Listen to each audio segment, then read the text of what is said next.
Kenalkan, nama saya Reza Stefano dari FKUPH Angkatan 2015. Dan hari ini kami dari tim Sadisito akan membawa materi mengenai vertigo.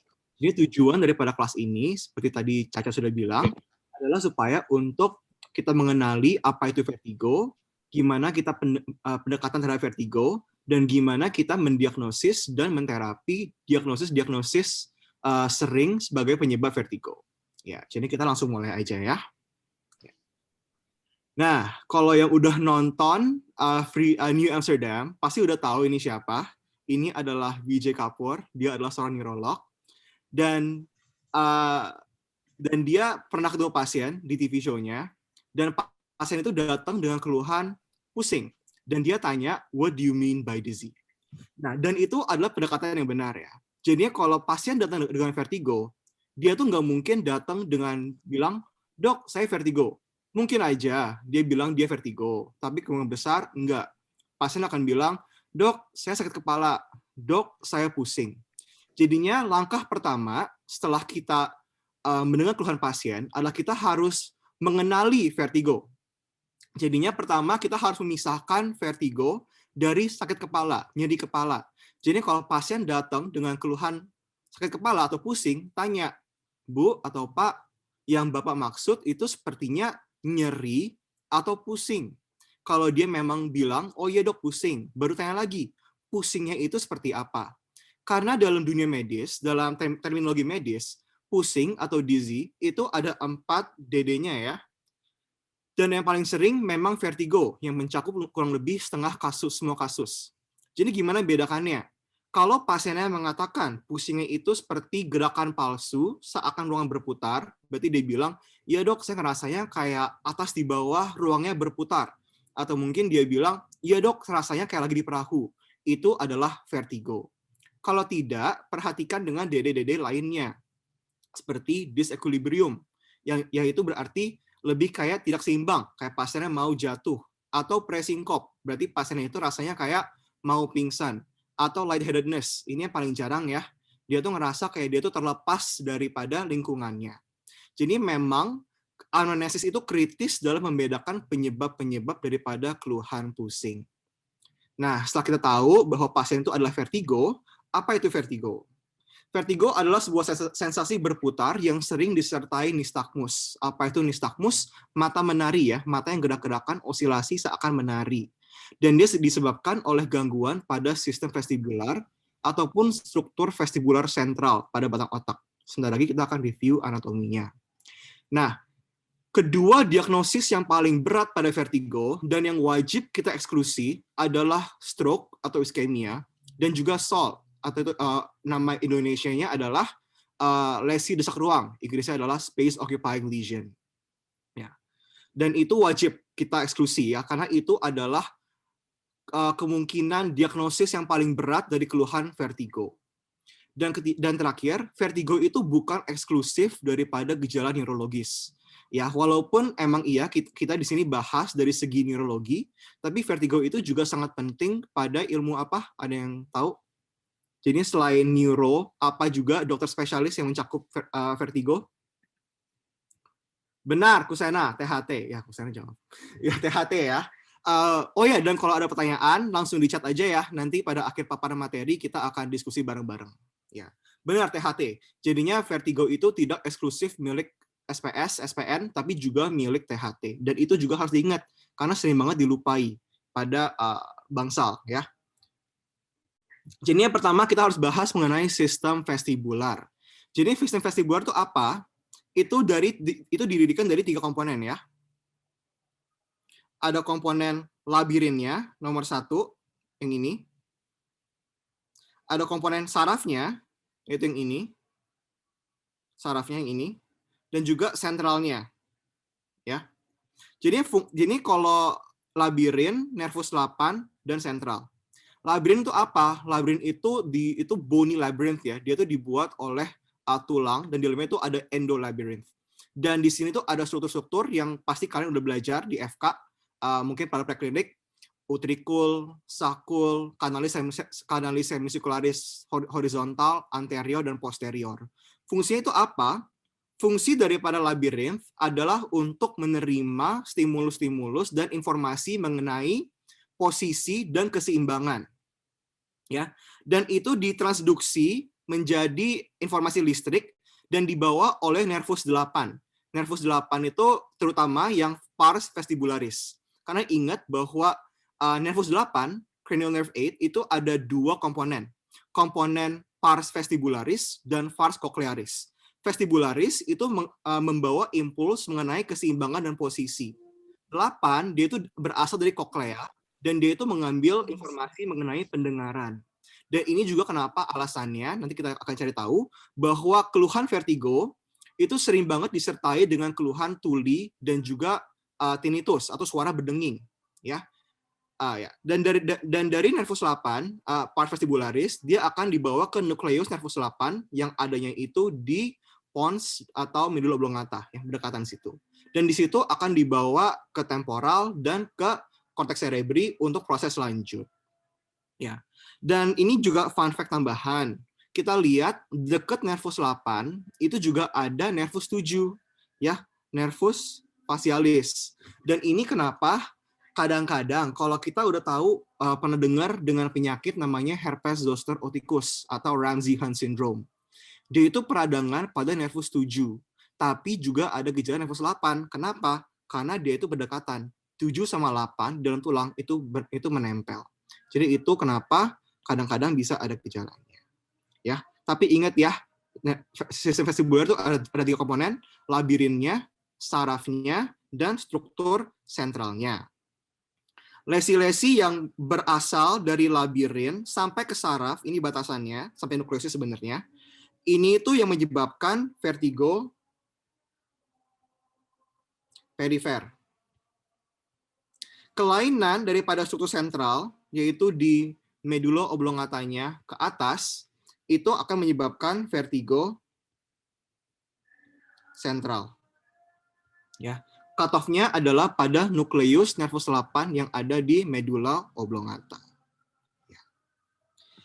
Nah, tadi kita udah singgung sedikit ya mengenai vertigo perifer dan vertigo sentral. Nah, sekarang ini adalah ciri-ciri cara membedakannya.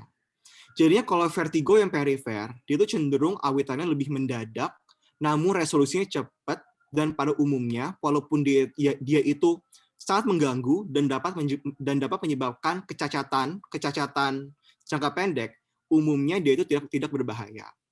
Namun, kalau awitan vertigo itu cenderung lambat, kecuali stroke, kalau dia tuh lebih sering lambat, disertai defisit neurologis lainnya, ya misalnya kayak sulit menelan, sulit berbicara, kalau ada kelemahan lengan, ya.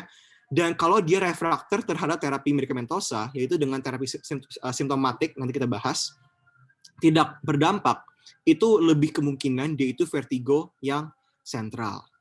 Ya. Nah, dan ini tuh ada beberapa hal-hal yang kita dapat gunakan untuk membedakan juga. Sebenarnya ini tuh lebih berperan kepada PF ya. Misalnya nistagmus. Nistagmus itu seperti ya tadi ya, mata-mata yang menari-menari. Ciri-ciri nistagmus pada vertigo sentral dan vertigo perifer itu berbeda. Perifer itu gampang. Jadinya kalau kita udah tahu gimana itu bentuknya nistagmus yang perifer, kita udah bisa tahu, oke, berarti sisanya itu nistagmus yang sentral. Jadi gimana ciri-ciri nistagmus yang perifer? Nistagmus perifer itu horizontal. Berarti kalau dia gerak, itu cuma gerak kanan-kiri. Dan nistagmus itu ada fast phase sama slow phase-nya ya. Berarti kalau ini mata, ya, nistagmus itu ada fase cepatnya, satu sisi, dan dia itu akan lambat ke kembalikannya. Berarti seperti ini. Kalau bisa kamera, ini pensilnya. Cepat, lambat, cepat, lambat, cepat, lambat, cepat, lambat. Ya, kayak gini. Ya, kalau dia vertigo yang perifer, dia hanya horizontal dan fast phase-nya, fase cepatnya itu hanya akan ke satu sisi. Berarti kalau kanan aja, kalau kiri aja. Dia nggak akan bolak-balik. Tapi kalau vertigonya itu fast phase-nya itu bisa dua sisi, kanan kiri, dan kalau dia vertikal atau hanya murni torsional, itu berarti dia itu akan sentral. Tapi ingat aja horizontal dan satu sisinya, sisanya itu kemungkinan besar mengarah ke sentral. Terus ada efek daripada gaze fixation. Berarti kalau kita minta pasiennya fokus ngelihat ke satu titik, apakah vertigonya akan menimbul, memberat, atau menghilang. Kalau dengan fiksasi, kita suruh pasiennya fokus ke satu titik, vertigonya akan menurun, itu berarti dia adalah vertigo yang perifer. Nystagmus yang perifer, maaf. Tapi kalau dia disuruh fokus malahan tambah berat vertigonya, itu berarti kemungkinan dia adalah vertigo yang sentral. Selain itu juga ada postural instability, tapi ini kurang khas ya, karena dua-duanya itu bisa juga kalau saking berat, jadinya ini diabaikan saja.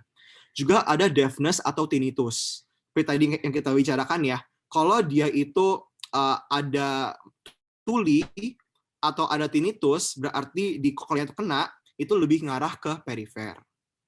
Tapi kalau pasiennya ada kelainan defisit neurologis lainnya, misalnya pasiennya ada mata penglihatan double, pasiennya jadi nggak stabil jalannya, yang lebih ataksia ya tapi ya. Atau pasiennya ada sulit menelan, sulit berbicara, pasien ada kelemahan, itu berarti langsung otomatis kalian harus pikir itu adalah vertigo yang sentral. Nah, jadinya kalau pasien datang nih ke kalian dengan vertigo, apa sih yang kalian harus lakukan? Pertama, pendekatan dari anamnesisnya. Sebenarnya, anamnesis pada vertigo itu tidak susah. Kalian hanya perlu menentukan dua hal. Sebenarnya tiga, tapi ketiga itu cuma untuk membantu. Tapi dua itu apa? Kalian harus memperhatikan komponen waktu daripada vertigonya, komponen ruang daripada vertigo. Maksudnya apa, Dok?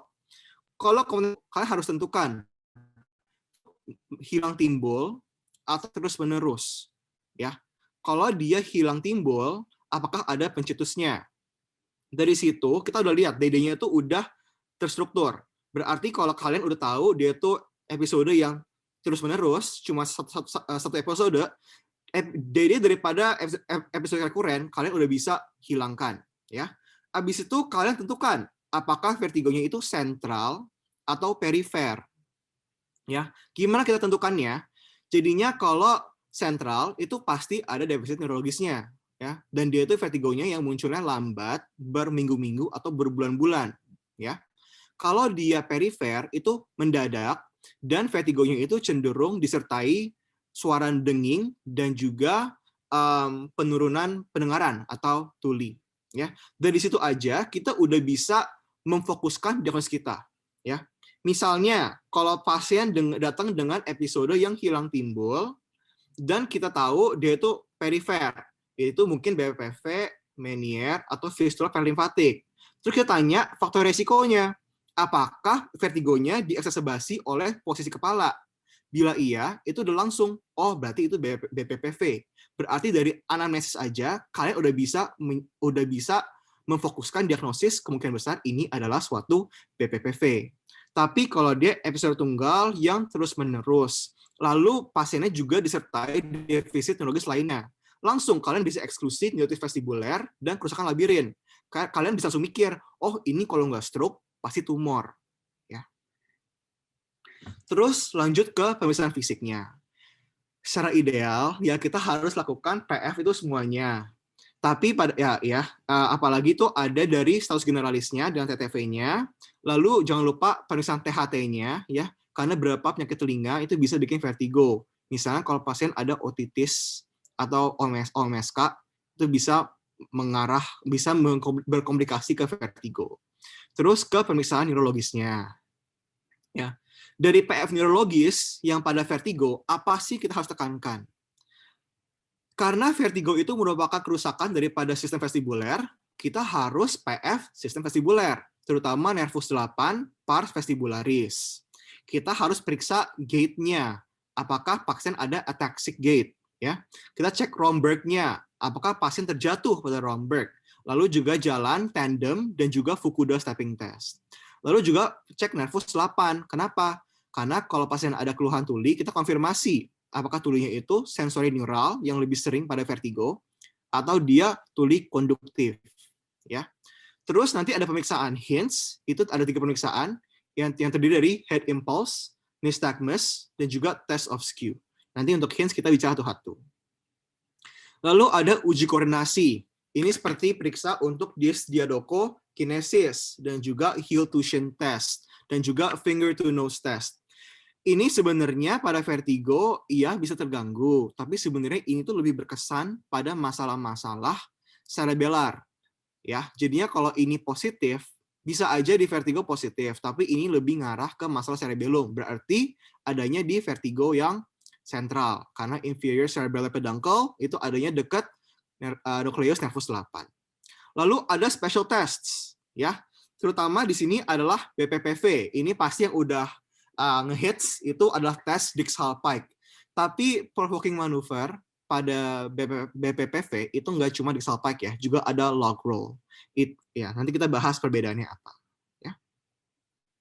Nah, untuk tes Gerputala, ini kalau kalian bisa OSCI atau di bangsal, terus kalian ada pasien vertigo, terus dokternya nanya, Dek, mau periksa apa lagi? Ya, sebelum penunjang, pas